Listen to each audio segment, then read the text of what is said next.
Welcome, guys. We are back for another episode of The Lock-In. I'm here as usual with my prison cellmate, Dara O'Kearney, and I want to bring up one thing actually to you, Dara, right out of the gate that I don't know whether this is true or not.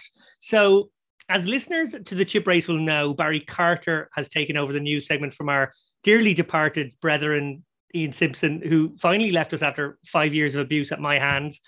I was chatting with Barry before we recorded the last news segment on the most recent show, and he told me that there are times on this show when he believes that you, Dara O'Kearney, are only finding out about some topical news item when I mention it to you literally seconds before I ask you to weigh in with an opinion on said news item. Of course, I told him he must be wrong, and there was no way Dara doesn't spend his week scouring through the poker media landscape in preparation for this show. Which of us is right?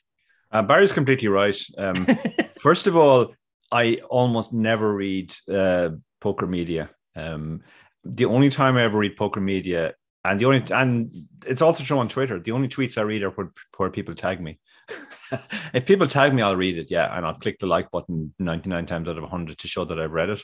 But yeah, a lot of the time, completely new stories to me. That's why I like when you tell me this stuff in advance, because even if I don't know about it on my run, I can think about some stuff I can say about it that might be true or might not be, but it's definitely true. Yeah, Barry's very sharp on that front.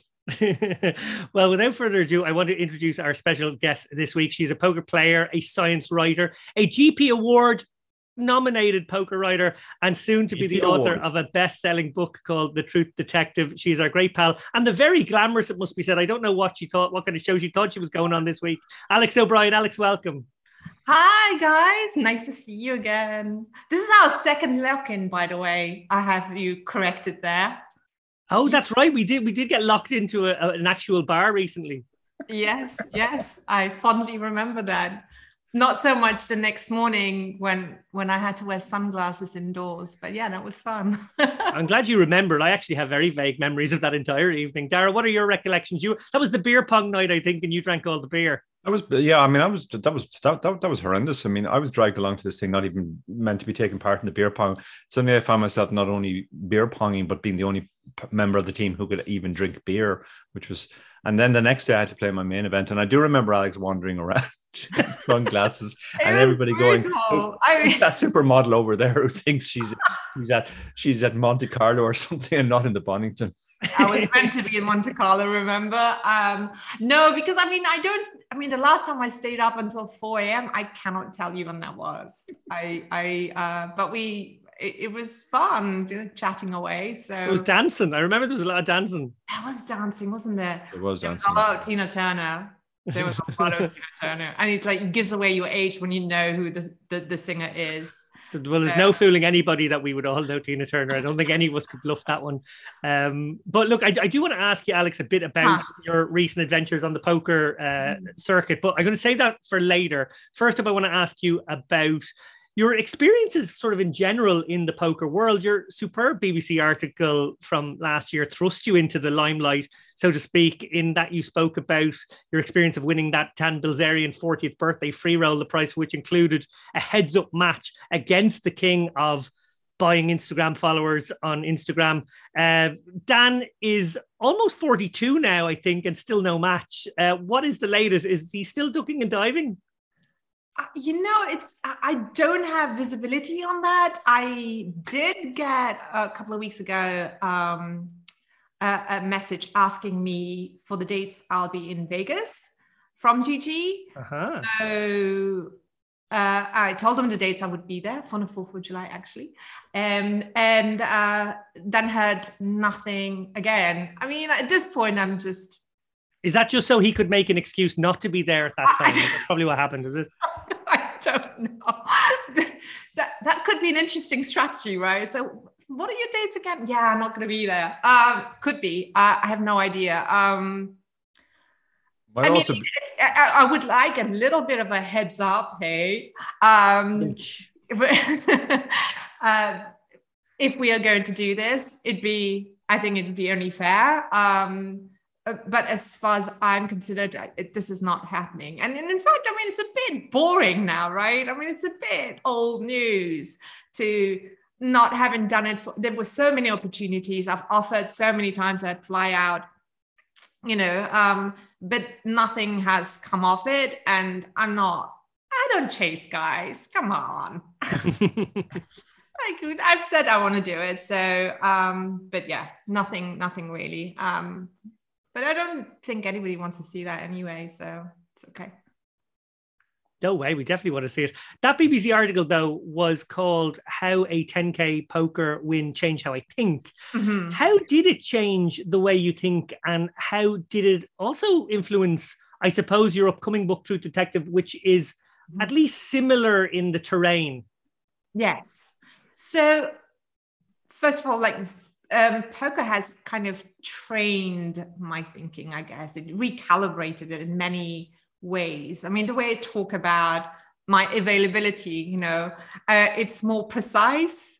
I'd say things like, I'm 75% sure I can make it, right? And I'm more likely could mean a lot of things to a lot of people. So I'm very precise in my predictions in general, but I'm also when it comes to bad news, for example, the way I handle bad news, that's part of life, right? But you have a much better sense of dealing with a sort of an acceptance. You have a much big acceptance about bad outcomes in life or unexpected, because life is beautiful because it's unpredictable, right? When we accept that this is what life is about, the reason we enjoy living is because we don't know what's coming next, and in every sense of the way. But a lot of people perhaps aren't able to deal with life's unpredictability as well. And I was definitely in that camp where I'd be like, oh my God, life is shit. And now, life is shit, but I'm sort of don't cry as much anymore. Sort of if I was oscillating here, I'm much more sort of here now. Like the swings are not as bad. And I think something that you had told me, David, as well, it kind of, I'm more in control of the things that I can, that are out of my control. I'm in control with the things that are out of my control. Does that make sense? Yeah. So you have that acceptance. And also in terms of just thinking ahead, like sort of understanding my environment better, like understanding other people's intentions. I think that is something that has really focused my mind in a lot of ways. Like I deal with a varied selection of humans in different fields. I'm a science writer, I'm a mom, I'm a poker player, I'm a wife, so you have different stimuli and different expectations thrown at you, and anticipating the next move, anticipating what people really trying to tell you has been a great advantage, because I'm better at that than I was before I started playing poker, because you just kind of start to think logically about the decision trees people might have in their minds. And I do that much better now. So I could go on. I've written a book about it. So yeah. Don't tell us all the book. You have to keep something back. But Dara, I suppose what Alex is doing there is sort of explaining how poker retooled or reprogrammed her brain, or the way she sort of views the world in a lot of ways. What did it do for you? You started obviously about 15 years ago, same as me. Do you feel like you came in with a sort of a mindset that was very suited to poker already? Or do you think it changed your mindset, or what's the balance of those two things? Yeah, no, I think it's probably the case that I came in with a mindset already very well attuned to poker. It was almost like everything I had done in my life up to that point was preparing me and training me for poker. The game aspect from the other games that I had played at a fairly high level, understanding that you focus on strategy, and if you get your strategy right, you will do well. I gambled I think I started betting on horses at the age of 4. So I kind of understood variance as well. I understood the gambling aspect of poker. So I didn't struggle at all with that. I think running, particularly the really long stuff, had it sort of induced this sort of stoicism in me as well, where I just accepted that you focus on the things you can control and you don't worry too much about the other stuff, and you just have to deal with them. And I think also just the fact that I was older, I had a sort of a bigger zoom out. I had every year of my life at the age of 40 was only 2.5% of my life. Whereas if you come at the age of 20, it's 5%, and it seems a lot more, and you focus much more on the short term. So I do see that with my students. Some of them are very, very good at poker, but they struggle with the other stuff. But gradually over time, the mentality of poker and the tricks that poker teaches you bleeds into the rest of their life, and they actually become better at that.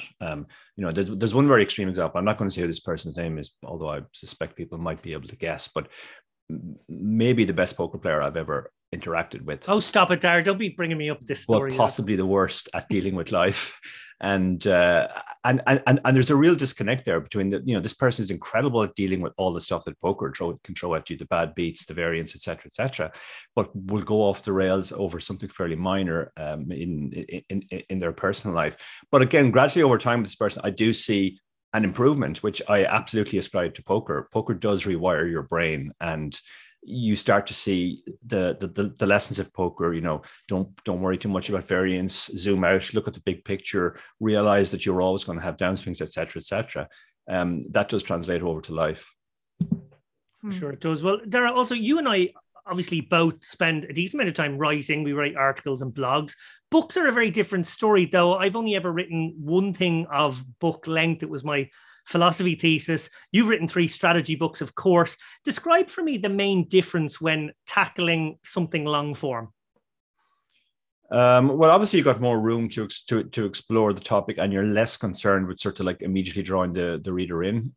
Although that's quite important too. The way we have structured all of our books is cognizant of the fact that, as a reader of poker books, I know that I don't get to the end of 90% of them. I get to a certain point in the book, and for whatever reason, I stop. And we kind of suspect it's the same for everybody else. So we front load our books. We put all the really important stuff at the start, irrespective of where it comes. And, in Poker Satellite Strategy, that meant talking about the end of satellites first rather than the beginning, because the end is far more important. So that if somebody does only get 30, 40, 50% the way through, at least they will have got all the most important stuff. I also think with all of our books, we've started out an idea of what the form is going to be, and then it's changed dramatically as we've gotten into it. You just kind of suddenly realize, okay, it actually doesn't make sense to talk too much about this. But this thing, which we thought was a relatively minor point, is actually much bigger than we thought. And so it's much more fluid, and you have to sort of keep moving the parts around and throwing out some parts and bringing in new parts. It's also weird, but like you start out with this idea, well, this is a book, so this can be as long as we like, but that's not really the case. Nobody's going to read a 2,000-page book on satellites. They're not even going to pick it up. They're going, this is completely pointless. So, for example, when I did my my satellite masterclass for Learn Pro Poker, one of the freeing things about that was, well, this is a series of videos now, and this can be as long as we need, so we can put literally everything into it. Whereas with the books, we constantly found we were going, okay, if we put this in, it's too long, and to be honest, it's not major anyway. So it does kind of focus you down to the key essentials. So it's one of those things where, yeah, initially you think it's just incredibly long and we can say anything, and then very quickly you realize everything has to actually be. You absolutely can't waffle as well, because if you waffle, people will just lose interest. I think that's why most people don't get to the end of most poker books. At some point, they get a little bit self-indulgent and they go down rabbit holes that maybe the reader isn't that interested in, and then the reader just loses interest. And we try to avoid that with our books. And we had lots of people telling us that not only did they read the book and get to the end, but they went back and reread it a couple of times, which I think is completely contrary to most people's experience of poker books. Yeah, that's certainly a lovely comment. And back to you, Alex. I suppose during the time when you wrote the article and obviously been working away on the book, but also probably down to our mutual friend, Jen Shahade, who is a queen of many things, but also networking and putting like-minded people together and creating social groups. You have found yourself a lot of friends and contacts now in the poker world. I know you've put in a decent amount of study, and you've been putting that into practice by traveling for the first time to poker festivals. Most recently, of course, you came to Malta and then the Dublin festival in the last month or so. How were those experiences overall for you? Oh, I have to say, it was fascinating. It felt like going to a boot camp. That's how I kind of explain it to my non-poker player friends. But yeah, so you're right. So having sort of been thrust into this sort of poker world and have made so many great friends has definitely meant that I'm exposed in a different way that maybe some amateur players or semi-pros are exposed to. And I feel very fortunate to have those connections. But yeah, coming to Malta was great. First of all, Malta is an amazing destination. I don't need much of an excuse to jump on a plane to go. But it was brilliantly organized. It was my first time traveling to play full poker. I didn't know what to expect, but it was very well organized, very well structured. But what was interesting was that people were coming up to me saying, "Hey, Alex, how's it going?" And I'm like, "Oh my God, I don't know who this person is. How do I not remember this person?" And then after a while, you realize they know you from things like this, or having read your article, or seen you on social media in some shape or form. I've done a couple of streams, right? A lot of people remember that stream I did with our friend Ian. So that was an interesting experience for me. And then in Dublin, I had my first selfie request with somebody, and that was a moment where I genuinely felt like I did not remember the person. I thought that person was a friend because they acted like they knew me. Yeah. And that threw me. So but it was definitely, gosh, I did these destination poker experiences. That's how I explain that. Because in the run-up to the World Series, because I didn't want to sort of go cold turkey World Series, because I wanted to at least have some exposure to what it means to just play poker 24/7. And yeah, I mean, it's exhausting. I think you were talking about, Dara, you were talking earlier about the variance and how people deal with negative outcomes at the tables, right? My husband was saying afterwards, coming home from Malta, he's like, "I was getting a bit worried about you because your text messages were getting increasingly existential." Because I mean, talking about run bad, right? And I kept thinking, what is going on? Every single time I'd bust a tournament, I'd go back to the hotel room, open the Sims, put in the hands, go, okay, if I made a mistake, I deserve to get knocked out. And he'd be like, nope, didn't make a mistake, still got out, It's just, and then you think, it's fine, you just stick to it. And it's so hard to maintain that focus, go, okay, it's fine, you just cool it again, right? Cool it, fine. And particularly miserable for you, Alex, as well, was, you had a tough time with a few bullets in the main, but then you basically bubbled the high roller, which was pretty gross because you had a stack in that. But I celebrated that like a win. I was like, yes, I didn't suck. I played with but you know what? That high roller, what made it also very sweet was, as I was sitting down, next to me sat my nemesis from the main, who basically bluffed me off a set of aces. And because I couldn't piece it together, and I folded like a massive hand on a huge pot at that point, and on the river, it just jams all in. I'm like, oh no. And then I fold my aces to show I had like a, huge hand. And that basically also swears, well, you better fucking have it, right? Because I'm so angry that I have to fold this. And no, then you're a pirate. I've seen this many times now already. You swear like a pirate. Oh no, I'm a fishmonger's wife. Pirate would be too nice to me. And then he shows me the bluff. I was so tilted, I had to get off. I literally jumped off the table and walked off. I'm like, oh my God, I'm gonna kill you. I mean, just like I was shaking. I was so angry. And then I sit down in the high roller, and he sits down next to me. I'm like, no. I just went, no.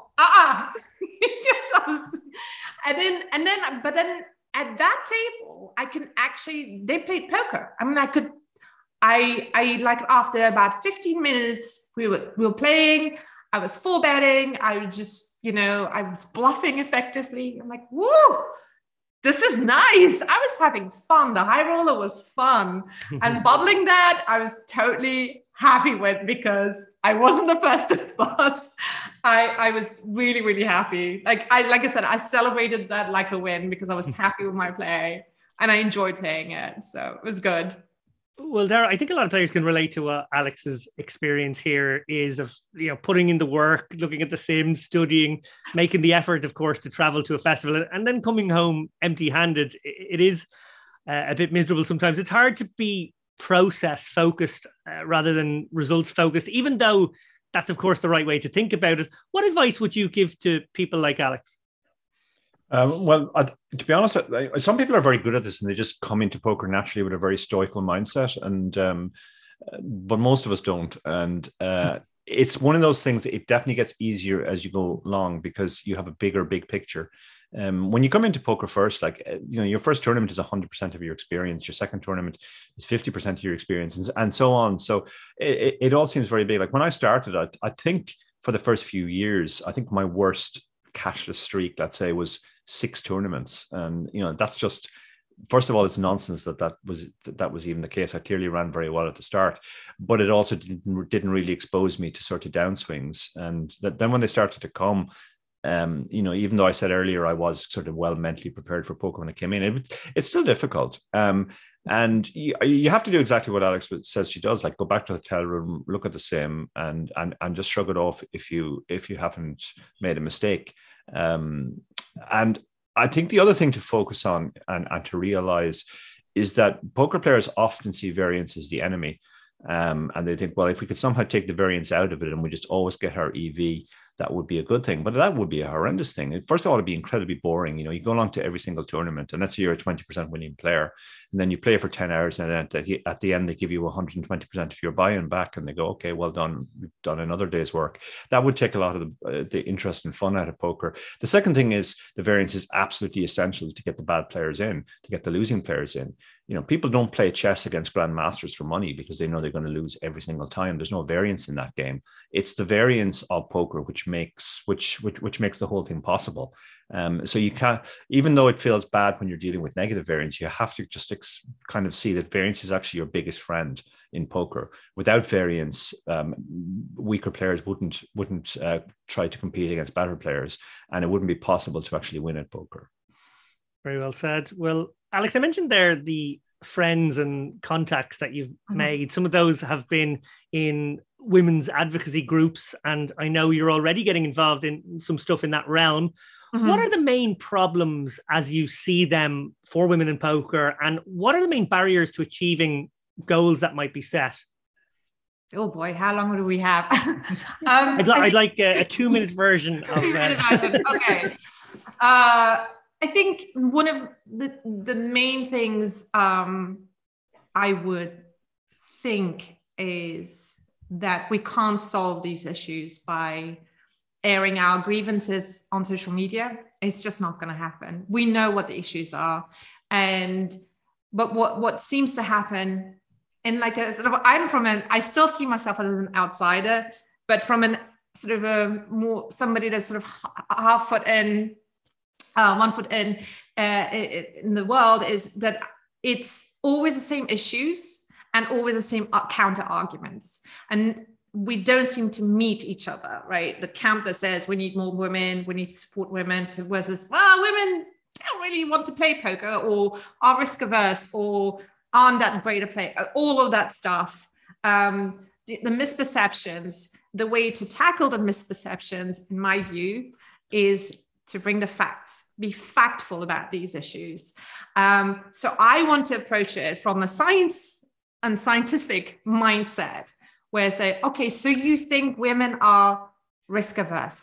Let's talk about that. No, that's bullshit. In short, the way women get treated when they take risks, if they fail, they get treated much harsher than men and get labeled as, she's not really skilled, she's out of her depth. Whereas if men fail, and there's scientific studies that have backing this up, saying they're courageous. They've taken a real chance. They were visionary. Even like visionary gets mentioned. You would never associate that with a woman that would have, taken the same step. So there's studies that dispel that misperception. There's also this idea about women, don't like poker. Well, no, we don't get to the table. For us to get to the table, again, there's a difference. There's the pay gap between men and women is still prevalent. I don't have as much disposable income as my husband would. So to go and sit down, put a buy-in down or 2 or 3, it is not the same. Also, we are mostly primary caregivers. I mean, in our household, I'm very lucky. My husband is 50-50, parenting in our household. And even coming to Malta and Dublin, I still looked at the calendar and go, okay, what is the least amount of time I can be away from my daughter or our daughter? Because, I didn't want to be away for more than, and in 4 weeks, I'll be away for 16, 17 days. That's a long time for moms. There's a number of things, but I want us to be factful. I see a lot of pros online throwing these ideas about what women are like and how they approach poker based on just assumptions and perception, but not on facts. And that is something that we need to hopefully tackle in a more constructive way. And I'm working with this group of women to hopefully make changes in that. And also we need to, sorry, it's over 2 minutes, sorry. Low-hanging fruit. And we're not going to solve the gender differences and the disparities that we have, because this is not a poker-centric issue. This is not a chess-centric issue or esports gaming. This is like a societal issue and widespread. But what we can do is low-hanging fruit. What are the immediate changes that we can put into place that we can see immediate effects? And that's the thing that we can focus on. Everybody has so many ideas. And the other thing we need to do is, yes, we can talk about these things and we can exchange ideas and have charity events and ladies events. But if we don't get the decision makers, I'm getting really passionate, sorry. If we don't get the decision makers at the table with us, then we can talk till the cows come home. No changes will be implemented. We need to get those pros that have really strong opinions about women in poker. And talk to them and, have a discourse, a debate and ideas exchange, and then take home takeaways to then really agree as an industry, these are the changes we need to put in place. Like, if somebody acts like an idiot at the table to any player, man or woman, they should face a fine. They should face some sort of punishment. I mean, you go to a local Pret in London, there's signs up saying, please be kind to our staff. Humans are just point blank assholes. They can be horrible. They're not just in poker rooms. But if my Pret can say, behave reasonably, otherwise you will just not get your coffee ever from us, then a poker room can say, behave like a human to another human. Otherwise, you just won't come back into our poker room. I mean, that's not difficult. But if you're not threatened with a punishment, you're just gonna know I'm gonna get away with any shit I can throw at somebody. So yeah, I'm gonna shut up now. No, you make great points, and obviously the issue is much more wide and societal. But you also mentioned low-hanging fruit there.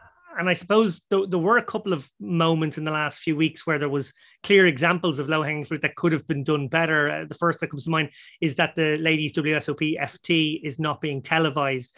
Yeah. Scheduling issues, and I kind of get the way the main event takes precedence and it's kind of running up close to the main event, but something should have been figured out ahead of time there. And then, of course, the GG ladies event was an open event, which seemed just scandalously stupid and always going to create bad headlines and a bad feeling. Do you have a strong view on maybe those two industry things where, you know, someone working in the industry should really have just stepped in and made sure that wasn't the case?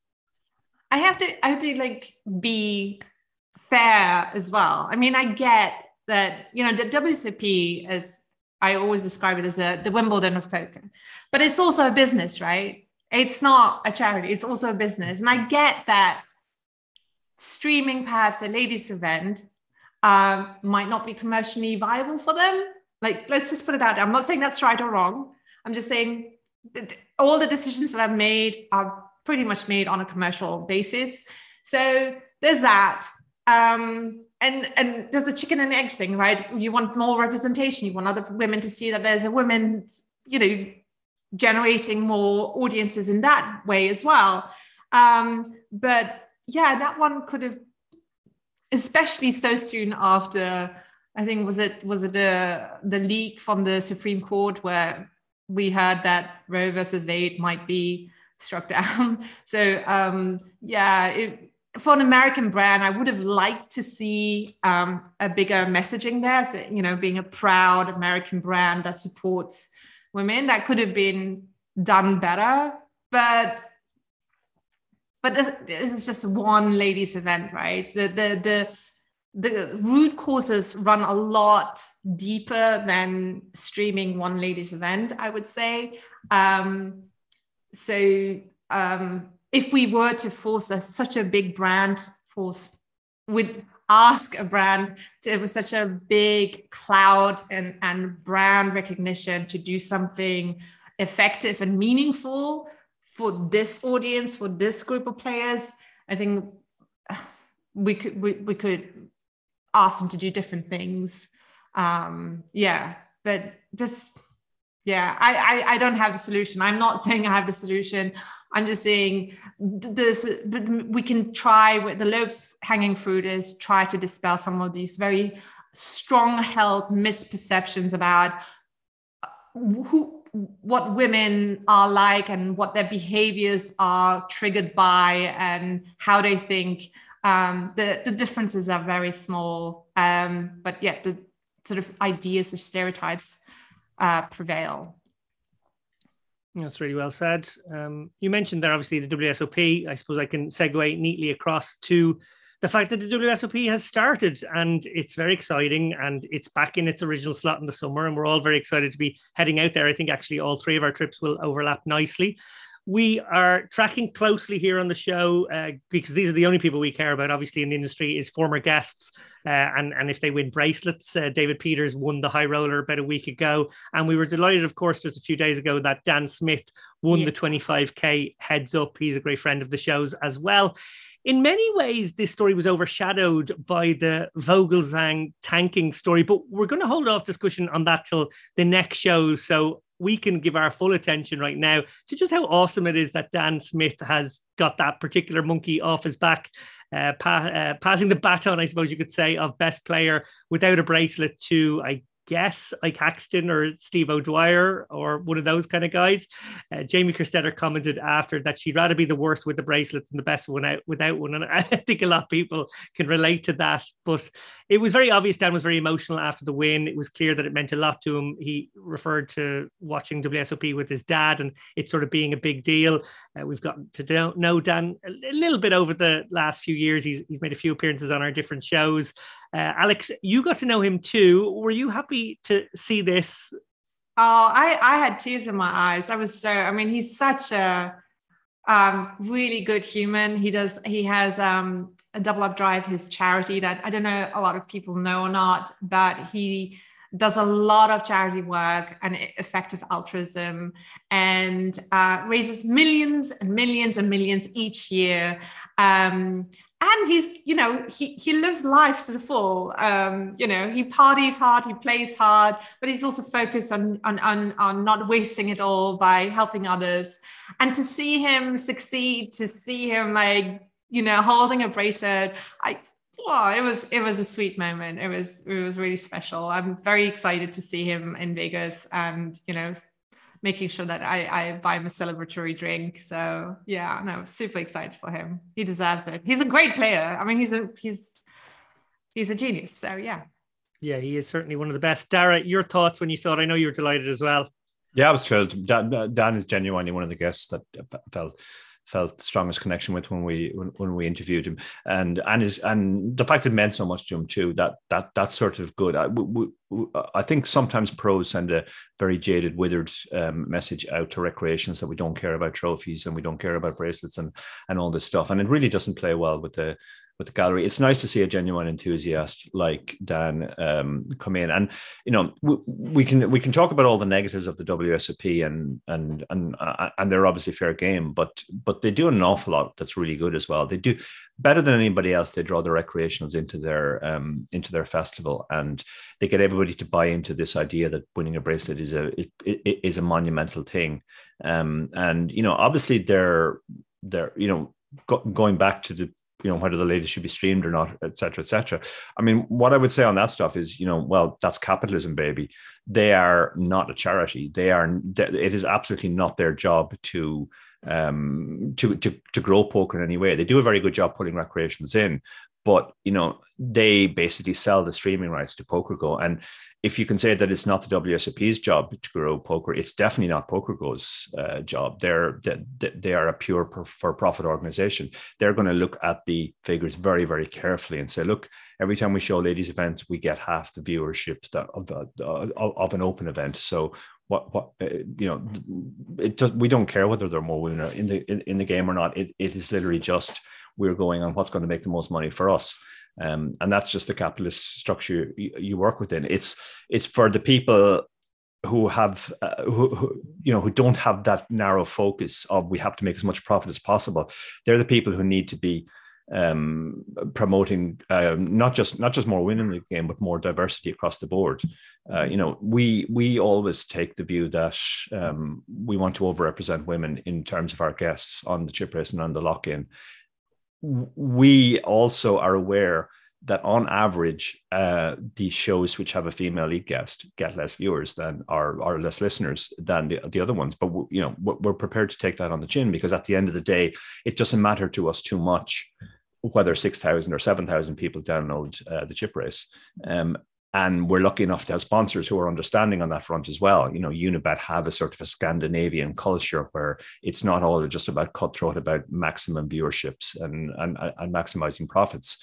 But when you're operating in a different culture, as Americans are, then it's kind of understandable that they are more focused on just the profit bottom line.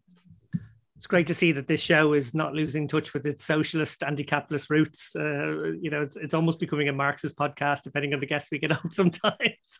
But from one Dan to another, this week, Dara and I recorded a strategy segment with Patrick Antonius, which will be on our next show going out just before the WSOP main event. In it, we discussed a hand between Patrick, Daniel Negreanu and Phil Ivey. And without spoilering, it's fair to say that we give a lot of credit to Negreanu and the way he played his hand. Personally, doing so made me feel a little bit dirty, I'm not going to lie. But, credit where it is due. He did play the hand well. I did want to point out, though, just for counterpoint and balance, that actually today, the day this show actually airs, marks the 14th anniversary since the day Negreanu last won a WSOP bracelet on US soil. No question, he is an improved player these days. But Dara, do you think we'll see him finally win his 7th bracelet, or will this hilariously long streak continue? This is kind of a nonsense question, really. This is a bit like asking if I think my neighbor might win the lottery because they're buying more tickets. Okay. Let's put it this way then. What percentage chance do you think he has of winning a bracelet this year? Ooh, that's a much better question. He plays everything, and he plays the small runner feels, and he is genuinely much better these days than he was a few years ago.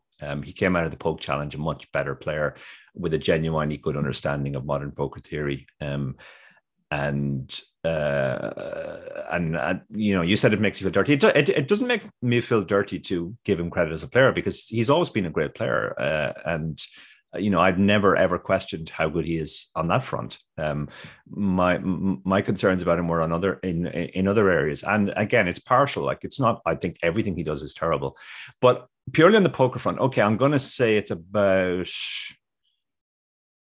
I mean, the thing is, like, you say 14 years, but I mean, does anybody really have more than a 10% chance of winning a bracelet in any given year? It would be hard to argue that there's more than a 10% chance. So a 14-year streak is not even that bad. I am willing to guess here that he's probably fired more bullets in those 14 years than any other single player as well. Yeah, conceded. Okay, I mean, I guess he's somewhere in the 5 to 10% region. You think it's that low? I mean, it might be higher. Alex, what do you think? Dara's going with 10%. What's the smallest runner field he plays? What's the smallest runner field he plays? He plays he played the 64 runner 25k heads up there the other day, and there's probably a decent number of 100ks that get 40, 50 runners, that kind of thing. Okay, then, yeah, I guess it's more than 10% then. Okay, maybe 15%. Yeah, I think I'm probably on the kind of 15 to 20, maybe even a bit above 20. But what do you think, Alex? Oh, I wouldn't even dare to throw a guess out. I don't feel qualified to have an opinion on that. I just genuinely don't. I mean, it'd be nice for him to win one.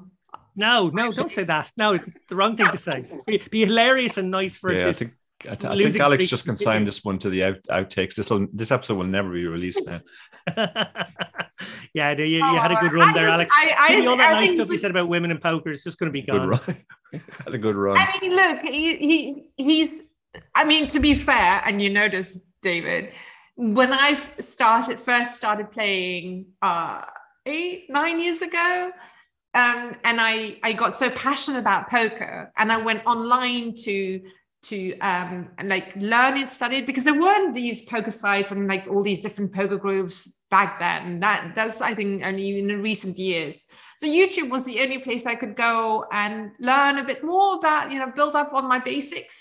And Dan Negrano's YouTube videos were the ones always like he had lots of stuff online, and it also, he seemed like the player back then. He was the one that kind of drew me in, and I don't know, and people change, obviously. So no, I think it's fair to say, and we've always been very clear on this show as well, like Dara pointed out, we've never criticized his game particularly on any occasion, and we've mostly criticized the sort of way he's behaved on a number of things in the more recent past.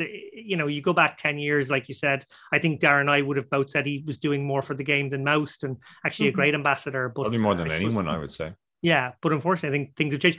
Okay, Alex, you don't have a strong view on that one, but I think you're going to have a strong view on this next topic. Ted Cruz on Poker After Dark. Oh, so the next part, this part is sort of what Dara is calling my ongoing series in ambulance chasing attack pieces on the worst people in poker. I think he just thinks I'm chasing clicks at this point. Ted Cruz was on Poker After Dark last week, of course. That on its own is obviously fine. The episode was recorded way back in August. No, it's not fine. Well, it's like I wish he wasn't on it, but like I just mean the fact that he was on the show is fine. The episode was recorded back in August, but the timing and tone of Cruz's tweets about his appearance are what really enraged a lot of people, and what I want to give a bit of time to here. Cruz is the senator for Texas, where last week, I suppose it's 2 weeks now from the perspective of when the show goes out, there was a horrific mass shooting in a school in Uvalde where 19 children and 3 teachers were killed. On the day when several of those children were being buried, Cruz was brag tweeting about the, quote, ridiculous fun he had playing poker. And to say that that was tone deafness would be a huge understatement. Alex, what were your thoughts on this fucking ghoul of a human being and his latest display of indifference to the pain of his constituents? Yeah. So let me preface this. All my opinions are my own, my personal opinions. So you don't have to do that for the benefit of this show. I should also say I'm married to an American from New Jersey. So let's get it all out. So I spent a lot of time in the States. Thoughts and prayers. And in a good part. So I read read 2 American newspapers daily, and to tone deaf, no. I think what people like him are at this point are they just block out anything that doesn't align with their views, or that would criticize their behavior as wrong. So they will just shut it out and not hear, not even prepared to hear out the other side, and just never assume that they're wrong. So whilst there was a shooting just a couple of days beforehand where babies were shot, and him tweeting, it's disgusting and it's horrible, and it's he's a sorry excuse for a human being in my view, but it is not surprising. Like, I am not surprised, because but as he's representative of a whole swath of people in the States that are fixated on a viewpoint, and they will not be swayed by any type of argument because they're right and their way is the only way. So I was not surprised, but I was just appalled. I was also appalled by, it shouldn't have been screened. Like maybe it was to sort of get the clicks, and I don't know, it shouldn't have been, televised at that moment in time as well. It was just a bit. Yeah, I agree with you. I think Poker Go bear some of the responsibility on that. Yeah. And just a shame really to have someone as gross as him now part of the poker landscape in any way, shape or form is miserable. Dara, do you care to pile on?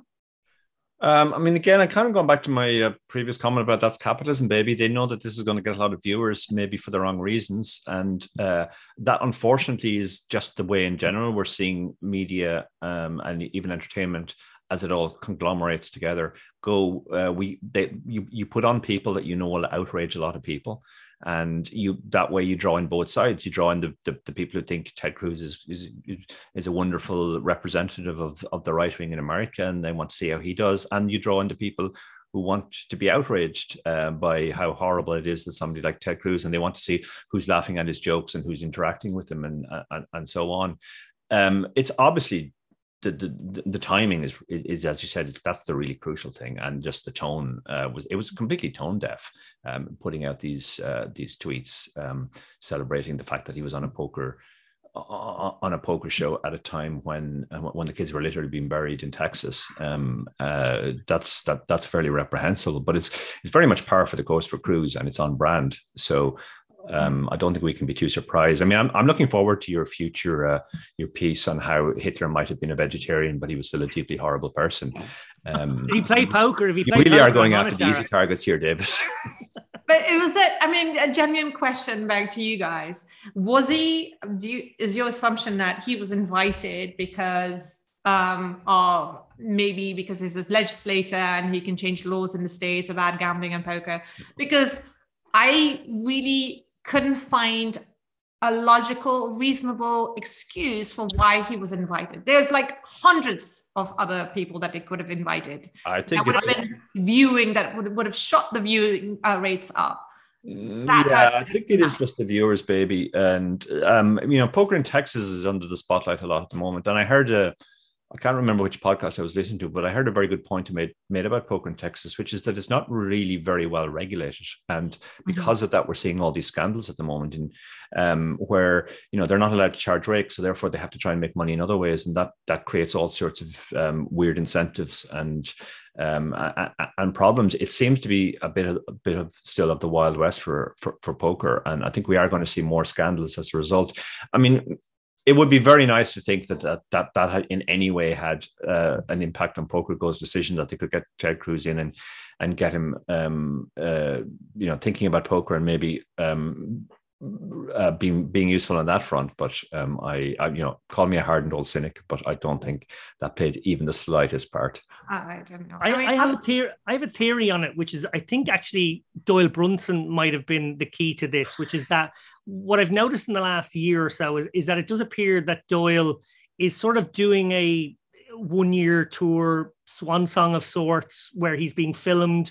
They're making a documentary about his life, obviously a fascinating documentary it will be, but Doyle's politics would align with Cruz's politics. And I have a feeling maybe in the context of making a poker show, a Poker After Dark episode around Doyle, this seemed like a way to sort of maybe allow Doyle to have some people he would have liked. There was a right-wing radio presenter who is very controversial as well, part of that lineup too. And I have a feeling it may have been cherry-picked for that reason, but that is just purely speculation. Wow.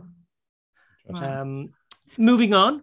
This actually, I just have a little note here to myself, which I've realized is very self-indulgent, but it just says the Chip Race boys are hitting form at the right time. Dara, I couldn't help but notice that we both had a bit of success on the online felt this past fortnight. I won the Hotter 55 and the Unibet Supernova back-to-back nights, and I've been winning some satellites as well. At the same time, over the same actually 3 or 4 nights, I noticed you'd had multiple 5-figure nights with results on ACR and elsewhere. I know it's a little bit silly and we are a bit hardened at this point, but to look at a little brief period of run good like this in the run up to Vegas, it's still nice to be upticking right now, right? Oh yeah, for sure. And I mean, poker's the easiest game in the world when you're running well. Unless you're one of those rare people who suffers from winner's tilt, which to be honest is not most people. So it's a very easy game when it's going well. You go in with a positive mindset. If you lose a flip, you're not that flip, then you're not worried because you're aware you've been going well over a fairly recent short sample. So it definitely makes it easier to go to Vegas and prepare yourself for the trauma that is likely to happen there, rather than going already pre-traumatized. You don't want to be one of those. I've always said that if you want to see the biggest disparity between the way humans can be, go to the first week of the WSOP when everybody's wandering around. They're full of energy. They're bouncing up to each other, people they haven't seen in ages, and it feels like a big summer camp. And everybody secretly is thinking, "This is the year I win a bracelet, and everything is going to be great." And then the last week, when it's literally just zombies trailing through the halls, wanting to be dead, wanting to be on the plane home, wanting it all to be over, and not even talking to people anymore. But you don't want to be a zombie in week 1. That's just a recipe for disaster. It's okay to be a zombie by the end because it's nearly over then anyway. But yeah, it's definitely nice to get that sort of that run of form. And I mean, I noted with Mirth that you, who have been, I would say, a somewhat reluctant player in recent years and more than happy to concentrate on the content, are now saying to me, "Oh, I think we're doing too much content. I think I want to cut back and stuff. I want to play more because I won 12.5 grand in 3 nights, and I think if you work that out over 200, I'm going to be rich." I could have made £1 million this year if I just focused on poker. Exactly. Well, on that joyful note and image of I don't know, cannibalistic poker players trawling the halls of the Bally's now, Alex, this is going to be a first for you. What are you planning to play in Vegas? Well, I'm definitely playing the main. That's always been a dream. So I'm very excited, but also petrified, right? Because I know what the probability of me even cashing is. So like, I'm trying to mentally prepare myself for, I'm not going to cash, but I'm playing. And then I've, that website that I forget what it's called now, that they just put up where not just World Series of poker tournaments are listed, but everything else that is running at the same time in a different casinos is brilliant, because I'm definitely going to play some other smaller events. I'm there for 2 weeks. I'm staying at a place that has a fridge, freezer, and a washing machine. And, we will send our laundry over to you, Alex. That's great to know. I've invested in power banks. I'm going to have little Tupperware of food. So I'm trying to get myself set up so I'm literally don't need to worry about anything else but making the right decisions at the table. So it sounds like party and Alex's, Dara. We're in Bally's in a cramped little hotel room. I'm sure this sounds much nicer. Well, I mean, come on. The Alex O'Brien Vegas experience is always going to be much better than our let's keep the expenses down and let's reduce the amount of hang on a second. I survived the Bonington. Can we just talk about that? Don't you scandalize the Bonington on a Unibet sponsored show. How dare you? Yeah, I mean, I don't even know how Alex did it. Like, Alex brought me treats as she was leaving, and this was the Bonington. You were on the final table. I was, but I was expecting. And I'm like, you need snacks. I was expecting, it being the Bonington, it was going to be like a bar of chocolate or something. Somehow she got these amazing treats like Belgian waffle chocolate, etc. Like, how does she does Alex just have her own universe where, like, there's a special like portal that she just goes through and gets all the really good stuff, because she definitely lives better than the rest of us. I know. I just make sure I make sure I'm okay, and and then I make sure everybody else is okay. So because I have a saying, I repeat this, like everybody in the O'Brien orbit has to end up plus EV. So you know, I do. I mean, I started training for the Royal Parks half again, and I am now, instead of hungry every minute, I'm hungry every other second. So like I'm constantly thinking about food, and having the right types of food is really important to me. I eat a lot. Sorry, I'm pretty convinced at this point that Alex is actually an alien. And actually, if you take the first 2 letters of her name and the last 3, it actually spells out alien. I think it's actually incredibly blatant. Oh my God. No way. Yeah. Well, let's talk about where Alex come from, right? We're not going to out myself here, but yeah, that's a fun game that we like to play at the poker table. Yeah. Also, I mean, no spoilers, because people need to. No spoilers. She's supposed to be from a certain country, and nobody just ever guesses that. Nobody guesses it. Yeah. It's good. Yeah. No, it's fun.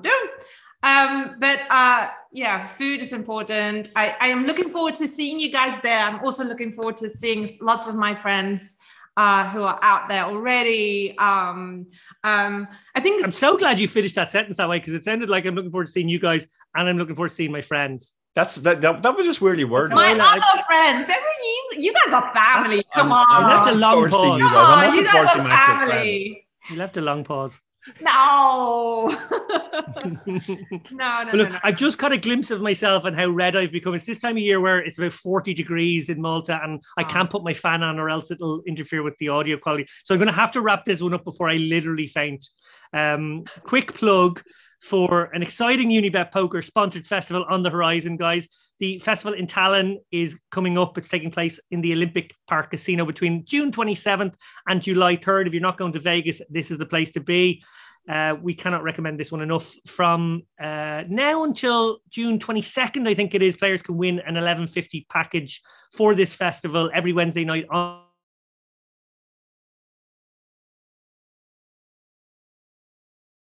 Monday nights. I hope I got all those details right. I think I did. Andy Payton won't be giving me a hard time. I asked Dara, you know this man very well, the festival's founder, Frankie von Swyberg, for a quote to help sell the festival. And of course, he did not disappoint. He said, "The Festival Tallinn is all about destination. You don't have to play poker, roulette, or blackjack tournaments all day and night," just some of the time, I'm sure he means, for 7 days. Even though there's a calendar there that enables you to do so, make sure you enjoy the city, enjoy our side activities, spend time off the felt with new and old friends. He is a man who really knows how to put on a poker event with the focus on enjoyment, it must be said. Dara, what do you think of Frankie? What do you think of Tallinn? Sell it to me in a couple of lines there. Frankie's an absolute force of nature. I mean, in terms of like selling, and I mean, Frankie could literally sell you anything. And, you know, oh God, that's very sinister. Probably the biggest compliment I can make him is that my wife is incredibly jaded when it comes to meeting poker people. But when she met Frankie in Malta, she was like, "This guy's absolutely amazing." So he's such a fascinating individual, and so many strings to his bow. Also, Tallinn. You know, Tallinn is really, it's the most chill place in the world probably to play poker. You know, you get different experiences in the great places. When you go to Melbourne, you get a very uniquely Aussie. Everything is kind of chipper and upbeat, etc., etc. When you come to Ireland, you get a different experience where everybody's very, very enthusiastic, etc., etc. When you go to Tallinn, you just get the most chilled atmosphere imaginable, where it seems like everything's going to be okay. So yeah, I guess that's the main thing about Tallinn, I would say.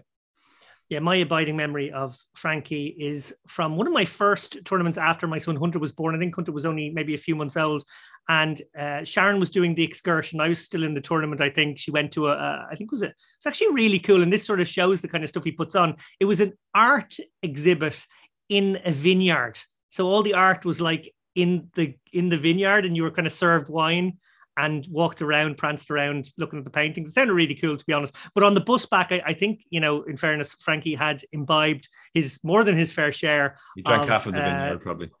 Bratislavan wine or whatever it was. And he stole my son Hunter's rabbit, which he still has, his little bunny, and he was in the fetal position in the corridor of the bus, just lying with the rabbit, having a little snooze on the way back. That's the memory I have when I collected them off the bus that day, and a couple of photos I saw of it as well. Anyway, on that note, it has been so brilliant to have a special guest of this quality, Alex O'Brien. Thank you so much. Thank you. Thank you for having me. It's always lovely to spend time with my friends. Thanks, Alex. And you can go back to whatever alien portal it is that you came in through. Looking like that. All right. Well, love you guys. Excellent stuff. And thank you, of course, Dara O'Carty, for your wonderful co-hosting. Thank you, David. Yep. Looking forward to spending some time with you in Vegas as well, and my real friends, as Alex said. Well, our next show will star WSOP anchor Cara Scott. So don't miss out on that lock-in. Until next time, guys, thanks a million. Good night. Night.